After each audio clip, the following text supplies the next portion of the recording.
బోడే రామచంద్ర యాదవ్ సారథ్యంలో BCY party నేతృత్వంలో BC సింహ గర్జన. బీసీ రక్షణ చట్టం అమలు, రాజధానిలో బీసీలకు 1000 ఎకరాల భూ కేటాయింపులు, బీసీ కార్పొరేషన్లకు నిధులు, సమగ్ర కులగణనతో విద్యా, ఉద్యోగ, ఉపాధి, చట్టసభల్లో 44% రిజర్వేషన్లు ప్రధాన ఎజెండాగా ఈ నెల 22న విజయవాడ గుంటూరు హైవే నాగార్జున యూనివర్సిటీకి ఎదురుగా జరగనుంది. ఈ చారిత్రాత్మక ఘట్టంలో భాగస్వాములు కావడానికి బీసీ సోదర సోదరీమణులందరినీ సాదరంగా ఆహ్వానిస్తున్నాం. కదలిరండి, మన ఐక్యతను చాటుదాం. భారత చైతన్య యువజన పార్టీ అంటే చంద్రబాబు కూటమి ప్రభుత్వం భయపడుతుందా? ఆ పార్టీ ఎదుగుదలకు అవకాశం ఇస్తే రాష్ట్రంలో 3వ ప్రత్యామ్నాయంగా తయారవుతోందని బెంబేలెత్తుతోందా? బీసీలందరినీ ఏకతాటిపైకి తేగలదని ఆందోళన చెందుతోందా? బీసీ ఓటు బ్యాంకు సత్తా ఏ పార్టీతో చూపే శక్తి గలదని భావిస్తోందా? కూటమి పార్టీల్లో ఉండే బీసీల ఓటు చిల్లుపడుతోందని లోలోన అలజడికి గురవుతుందా? నిన్న లేక మొన్న పుట్టిన పార్టీ ఇంతలా ప్రజాదరణ పొందుతుందని జీర్ణించుకోలేకపోతుందా? ఈ ప్రశ్నలన్నిటికీ రాజకీయ పరిశీలకులు అవును అని సమాధానమిస్తూ ఉన్నారు. ఈ నెల 22న విజయవాడ గుంటూరు జాతీయ రహదారిలోని నాగార్జున యూనివర్సిటీ సమీపంలో బీసీవై పార్టీ తలపెట్టిన బీసీ సింహగర్జన బహిరంగ సభకు తొలుత ప్రభుత్వం అనుమతి ఇవ్వకపోవటమే ఇందుకు నిదర్శనం. దీనిపై ఆ పార్టీ అధ్యక్షుడు బోడే రామచంద్ర యాదవ్ హైకోర్టుకు వెళ్లడంతో పలు షరతులతో అనుమతి లభించింది. 10,000 మందికి మించి రాకూడదని షరతు విధించడం చూస్తూ ఉంటే ఎన్నో ప్రశ్నలు తలెత్తుతున్నాయి. మామూలుగా 10,000 మందితో సభ నిర్వహించడం అనేది చిన్న విషయం కానే కాదు. వివిధ ప్రాంతాల నుంచి ఈ రోజుల్లో అంతమంది ప్రజలు స్వచ్ఛందంగా తరలి రావటం అనేది చాలా కష్టమైన పని. అలాంటిది భారీ సంఖ్యలో ప్రజలు తరలి రానున్నారనే సమాచారాన్ని ఇంటెలిజెన్స్ వర్గాలు ప్రభుత్వ పెద్దలకు నివేదించడం వల్లే తొలుత ప్రభుత్వం సభకు అనుమతి ఇవ్వలేదని తెలుస్తోంది.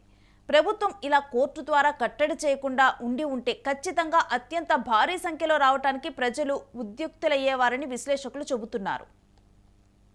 రాష్ట్రంలో ప్రస్తుతం నెలకొన్న పరిస్థితుల నేపథ్యంలో ఒక్క బీసీలు మాత్రమే పెద్ద సంఖ్యలో బీసీవై పార్టీ సభకు తరలి వస్తే ప్రజల్లోకి వేరే సంకేతాలు వెళతాయని ప్రభుత్వ పెద్దలు ఆందోళన చెందినట్లు తెలుస్తోంది.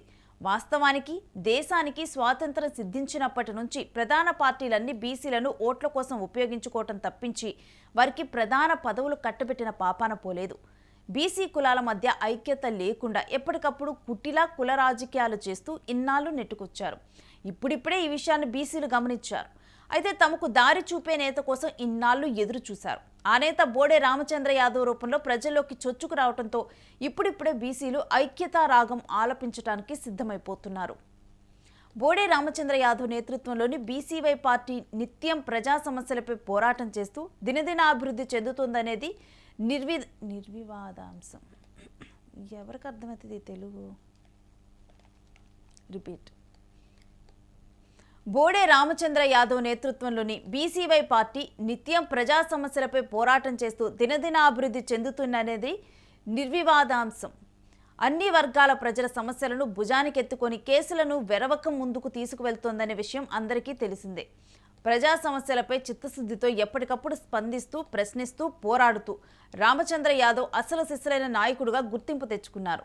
ప్రధానంగా శ్రీ పొట్టి శ్రీరాములు నెల్లూరు జిల్లా ఉలవపాడు మండలం కరేడు గ్రామంలో ప్రభుత్వం బలవంతపు భూసేకరణకు వ్యతిరేకంగా రైతుల పక్షాన గట్టిగా నిలిచి పోరాడటం ఏపీ రాజకీయాల్లో చర్చనీయాంశమైంది. ఈ నేపథ్యంలో బీసీవై పార్టీ బీసీ సింహగర్జన నిర్వహిస్తూ ఉండటం తెలుగు రాష్ట్రాల్లో హాట్ టాపిక్గా మారింది. ఈ నెల 22న జరిగే ఆ సభ ఖచ్చితంగా ఏపీలోని బీసీల్లో ఆలోచన తీరును పూర్తిగా మార్చివేస్తోందని పలువురు చెబుతూ ఉన్నారు. ఇక రానున్న రోజుల్లో రాష్ట్ర రాజకీయాలను మలుపు తిప్పే దిక్సూచిగా భావిస్తూ ఉన్నారు.